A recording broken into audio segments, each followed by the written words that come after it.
This is a Culture Inject production.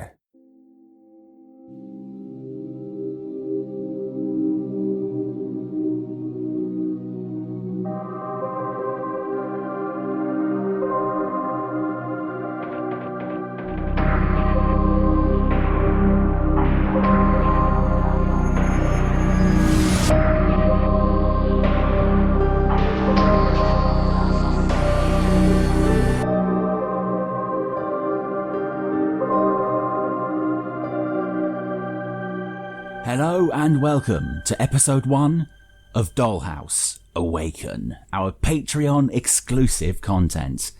Thank you to our Patreon supporters Lenita Johnson, Berger Halverson and Heather Malone for your contributions. We're glad that you enjoy our content enough that you would seek to support it, and we couldn't continue to grow our community without your support. I'm your host Tyke, and I'll be joined as always by my co-host Kelly. Hello. And sadly, Gina was sick today, but will be joining us next time. Dollhouse Awaken is where we're jumping straight into, episode by episode, the severely underrated Joss Whedon series, Dollhouse. Tig and I have seen the show before, but Gina has not. She's been asleep. So this will be our first time watching the whole show and should make for interesting discussions amongst the three of us. Ghosts, the episode 1 of Dollhouse, initially aired on February 13th, 2009. A wealthy backer asks the Dollhouse for help when his daughter is kidnapped. Echo gets her mind wiped and is reprogrammed as the ruthlessly efficient kidnapping negotiator. Echo's new personality incorporates memories from another woman who was kidnapped and molested as a child, and it turns out that the molester is one of the kidnappers with whom she must now negotiate. Her insider knowledge allows her to figure out the molester's plan to kill the other kidnappers and run away with the money and the girl. Instead, Echo turns the kidnappers against each other and rescues the young girl. Meanwhile, FBI agent Paul Ballard struggles with his assignment to uncover information on the Dollhouse, which has destroyed his marriage and is wrecking his career. His lead is small-time Russian gangster Lubov. Excellent. So I'll quickly add to that this was the aired pilot, but not the original pilot. The original pilot is called Echo, and that will be episode 2 for us. So the cast for episode 1 of Dollhouse Ghost was Eliza Dushku as Echo or Caroline Farrell, Harry Lennox as Boyd Langton, Fran Kranz as Topher Brink, Tamo Pennicott, Paul Ballard, Enver Yokaj as Anton Lebov, Daikon Lachman as Sierra, Olivia Williams as Adele DeWitt, Amy Acker as Dr. Claire Saunders, Reed Diamond as Lawrence Dominic, and this episode is written and directed by Joss Whedon himself. They live every life, have every skill, every experience. There's nothing real about it. They're programmed. Did I fall asleep? For a little while. She's living the dream. Whose dream? Nothing is what it appears to be. Some interesting facts. The top-rated episodes according to IMDb for Dollhouse is number 1, The Attic from season 2. Number 2, Epitaph 2, Return, also from season 2. Number 3, Getting Closer from season 2. Number 4, Epitaph 1, season 1. And number 5, Belonging from season 2. A lot of season 2 on there, but that season is epic. I mean, it's worth noting that the top 5 IMDb episodes are 4 episodes from season 2 and then the epilogue of season 1, which I still maintain should be watched at the end of season 2. Like, chronologically, it goes at the end of season 2, right before Epitaph the Return. So it does sort of seem like a clear sweep for season 2.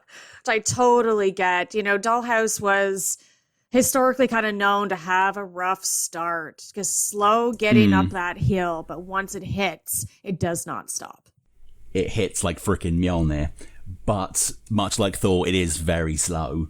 Yeah. But I am, while it's almost a meme at this point that it does have quite a slow first season, I am quite surprised that it didn't even, literally none cracked the top 5. Even episodes like Briar Rose and Omega. I mean, speaking for myself, I would definitely have put Briar Rose and Omega in my top 5. Oh, I think yeah. the introduction of Alpha, the introduction of composite events, they're not just important episodes in the grand scheme of things, but they're just, they're kind of, it feels to me like that's where the show really found its footing, which is quite worrying because it's right at the end of season 1. Yeah. But, I mean, they're strong episodes. It's Definitely. kind of strange that they weren't sort of, I mean, I'm not sure where they fit in, and maybe they're, who knows, maybe they're 6 and 7, but, I mean, I would have put them in the top 5 easily. What about you? Do you think are there any season 1 episodes other than Epitaph that you would put in your tops? Man on the Street, for sure. 100%. Yeah. I knew that was going to come up. Great episode. Love that one. Seriously great episode. Yeah, for sure.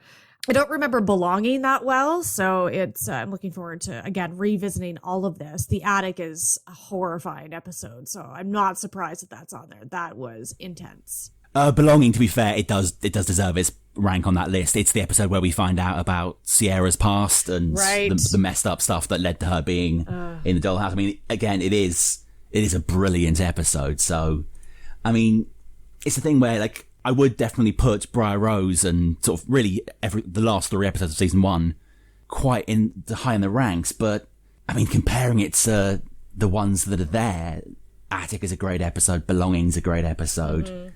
These are all amazing episodes. It's kind of hard.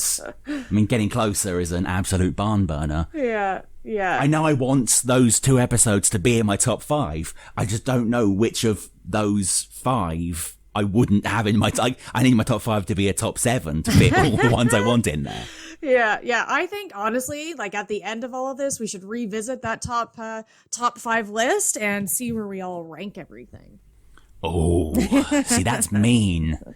Because, I mean, it's a great idea and we have to do it, but it's going to be tricky to rate them. There's some really great episodes coming out. It's hard. I feel like it's hard for every Joss Whedon show. I have so many favorites. A top 5? Goodness. One thing I've realised in my rewatch of Buffy is just how many absolute classic episodes there are. I mean, we always get The Body, Once More with Feeling, Hush. But, I mean, every season has that kind of knockout, at least one absolute knockout episode. And it's the same with Dollhouse. I mean, you know, people rightfully talk about how it's got quite slow starts. But, I mean, the back half of the season is solid. And some of the greatest TV shows of all time have quite slow first seasons. So you can't really kind of fault just Dollhouse for that when... No, for sure. Yeah, I mean, you know, Breaking Bad, dodgy first season. Farscape, dodgy first season. Even Buffy's first season isn't fantastic. Agreed. Although, yeah, it's the pilot for that is still stupendous, so I'll give it credit. Yes. Yeah, agreed. Speaking of pilots, although I suppose technically this isn't, but the aired pilot, what was your initial impression? The first time you sat down watching Ghost, what were your thoughts? When the credits rolled after that first episode, what was your initial impression? I was slightly underwhelmed, I remember, against going back 11 years ago. Because to me, it doesn't really feel like a pilot. You get like a couple of hints. I was very intrigued by it, but when it was done, I thought, okay, where is this going? I'm really intrigued. I want to know what's going to happen next, but I wasn't just blown away. And I've said before, it's hard to do a really strong pilot. This isn't even the original pilot. But for me, I was intrigued, but slightly underwhelmed. How about you? Yeah, I think kind of intrigued and underwhelmed is a pretty perfect way of summing it up. Like, we always talk about how there's 2 things Joss always manages to nail, the theme tune and the pilot. And it slightly feels like this was his first major miss on both counts. Like, it's not a bad episode. No. If it were kind of an episode 2 or an episode 3, it gets great. It jumps right into the action, which is great because it means you're right into the action. Yeah.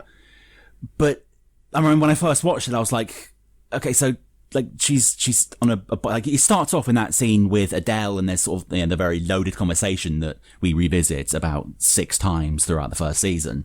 So, okay, it's just there's some backdoor dealings going on here, some dodgy stuff is going on, and then she's riding a bike, and then she's in a kind of teched out sun lounger, and suddenly she's a hostage negotiator. It's like, I don't really get what's going on here. I don't. Yeah. I'm seeing things, but I'm not being introduced to the world. It's kind of, it feels like we're on episode 3 and I've missed the actual pilot. Yeah, exactly. But then when it gets into the plot, it's like, okay, it's a pretty strong plot.